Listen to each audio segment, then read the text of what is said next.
So my name's Aaron. I'm from Lumen Ad Mortem. We're a black metal band based in South Australia. The band's been around. The idea started in about 2018, where myself and the singer Greg decided to write some music that was a lot more basic than what we'd written before, and just sort of go back to the roots of all the music that we love from the 90s, really. So all the Norwegian black metal and then some American stuff and all the stuff that really influenced us. Yeah, so we just started. I wrote all the demos myself and continue to write the music myself. All the guitars, keyboards, and bass and everything. And then we recorded our debut album at the end of the COVID lockdowns, I guess. So 2020. We got Matt Skitz involved because he lives in Adelaide now. And yeah, we've sort of been playing that album live whenever we can with our full lineup, which includes a lot of guys. Well, sorry, not a lot of guys. It includes four other guys because I'm writing like the guitars and bass and keys, and then the drummer. So yeah, so we've got a full live lineup. We've done a few shows like Heavy SA and New Dead Fest here, and we've played over in Melbourne. But yeah, we're going to do Necrosonic up in Brisbane in August. We're playing at the Crown and Anchor in Adelaide before that with Bulletbelt, who are also playing Necrosonic. Yeah, so Lumen Ad Mortem's it started off as a studio project, but basically it's become a live project as well. I'm still working on the music primarily by myself. So writing everything for the second album currently. And we hope to go into the studio and record that at the end of this year. So fantastic, yeah. Aaron, thanks for joining us today, brother. Cheers, thank you for having me. My pleasure. So Lumen Ad Mortem will be just one of 30 metal bands playing at the inaugural Necrosonic Festival to be held at the Mansfield Tavern in Brisbane on August the 31st. So it must be a bit of an honour, bro, to be part of something special like that. Like it's a good lineup. Yeah. And there's a few bands that I hadn't actually heard before, and when I checked them out, they blew me away. So like one of them is Spire, really looking forward to seeing them. And of course, Crypt, Psycroptic, Misery. There's an awesome lineup. So Kent's done a really good job. Yes, yeah. I don't think his focus a little bit this year too he was trying to get quite a few bands that hadn't played for a while or that had disbanded, and he's got quite a few of that. Like I know Crypt are going to be playing a one-off last ever career spanning show. There's another band there too. I think was a Mortality that hasn't played for a while. Yeah, I think so. Yeah, so he's got quite a few there that have sort of come back from the dead, so to speak, to help him party. It's good. Yeah, it's going to be awesome. Definitely give our necks a workout watching all the other bands, and might feel it the week after. I reckon it'll be a full week for a couple of weeks after. I think it's just great though to see a new metal festival start up in Australia. Like we haven't really had anything fully dedicated to heavy music since the days of Overcranked and Metal for the Brain. Yeah, absolutely. We've got down in SA, we've got Heavy SA and New Dead and Froth and Fury that are pretty awesome down here, and we've played New Dead. So that's pretty good. But yeah, I think it's starting to really come back, and maybe it's, the whole COVID thing kicked everyone in the guts, and then, the amount of shows is phenomenal. I'm seeing bands I haven't seen in ages coming to Australia, and there's almost too many gigs. So it's good for bands like us. You either play to a handful of people at a really small bar, or you jump on one of these festivals, and it's just such an awesome opportunity for us to be able to come up there and not play like the smallest dive bar, and actually play an awesome stage and an awesome festival. So yeah. Have you played at the Mansfield Tavern before? No, I haven't. No. Great venue, bro. Like the massive, probably one of the biggest stages I've seen for a pub. It's like awesome, huge, and it's just like it's probably I think you can get about 800 people in the room. It's like, but it's just a really good venue, great sound, great production. Yeah. You'll enjoy it. Cool. And then, so for the benefit of people who might not have heard or seen of Lumen Ad Mortem before, man, like what can we expect from your set? Uh, well, I mean, we're playing, I guess, a bit sort of mid-pace black metal, but with a lot of blast beats and a lot of we our music has like orchestral sections, and then we've got a bit of a. I'm not sure if we'll have it at Necrosonic, but we've got like a projection show we put behind us.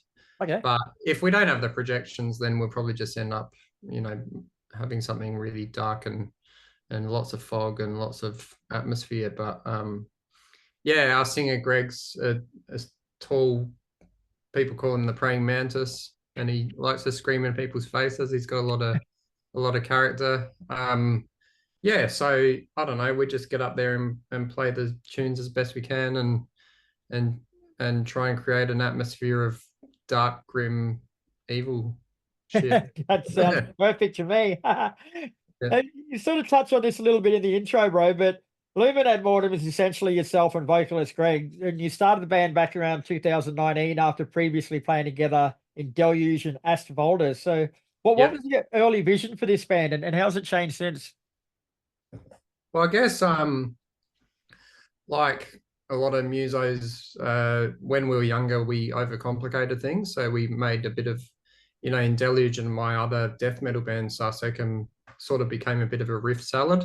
Yeah.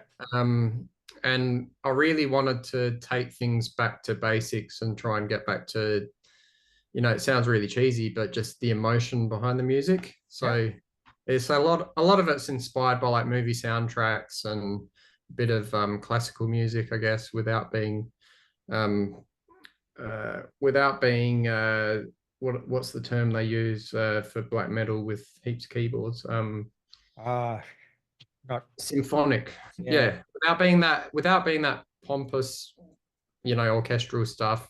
Really wanted to get, I'm really influenced by like Hans Zimmer, Howard Shaw, and the really dark soundtracks, really dark orchestral classical music. So wanted to have that as sort of the basis and not make it like all about guitar solos.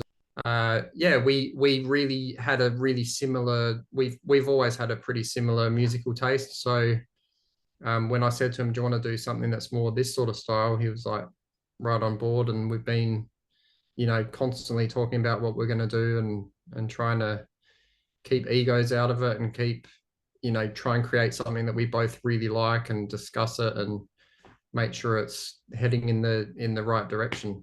Yeah. Right. You released your debut EP Upon the Edge of Darkness in early 2023 and put out the single and music video for Within the Smoke from that EP. So, just so someone's never heard of you guys before, is that a good song for them to check out as an introduction? Yeah, I think absolutely. I mean, it's probably one of the most straight up metal 4/4 time signature metal tracks on the album. It's probably one of the mid-length songs. But yeah, it's got all the hallmarks of a Lumen Ad Mortem song. Um, yeah, the whole album it sort of has the same vibe, but it's got different elements coming in and out, like orchestral sections, and other songs that might be a bit longer with more lead guitar sections. But yeah, we thought Within the Smoke really hits hard from get-go, blast beats, evil riffs. Yeah, so that's why we chose it as the film clip track, because yeah, it's probably one of the most straight metal tracks we've done. Yeah. Sure. You mentioned before that you've started writing the follow up with a view to hitting the studio towards the end of this year. So, what sort of direction musically is that going to take? Is it going to be similar to the debut EP, or are you sort of branching out a bit? Yeah, I mean, I've got some things on there, like a little bit of acoustic guitar, not heaps. We didn't have any of that on the first album. I've sort of tried to create even bigger orchestral intros for a couple of songs. Um, yeah, so I'm not deviating too far from it, but just trying to, I guess, take it to the next level. You're always trying to write better music. Yep. And also like editing a bit more. So I guess a couple of songs off the first album I thought were maybe a little bit too long, or this bit went a little bit too long, and just trying to trying to figure out what's the perfect length for a song or what's the perfect length for a section to go on for before it gets too much and you get bored of it yourself. So yeah, a little bit more editing rather than just sitting down writing songs and going, that's good, that's the thing. Yeah. It's a little bit more editing. I know he's working on vocal demos currently. He's sent me through a couple. He's branching off in different vocal directions and with more of a lyrical theme that ties the whole album together.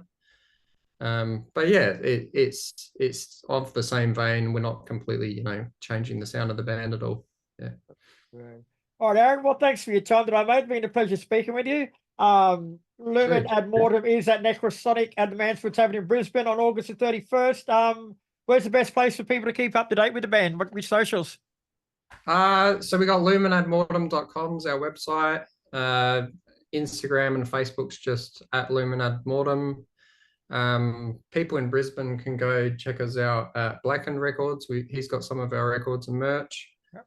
And in record stores all over Australia, to any of your listeners, like Sydney, Melbourne, everywhere. So go pick up a record if you're that sort of person, and support your local record shop. That really helps us being able to do things like this tour is if people get a physical copy. But yeah, head to lumenadmortem.com or our Facebook, Instagram, and our clips on YouTube. So yeah, it's all out there. Beautiful.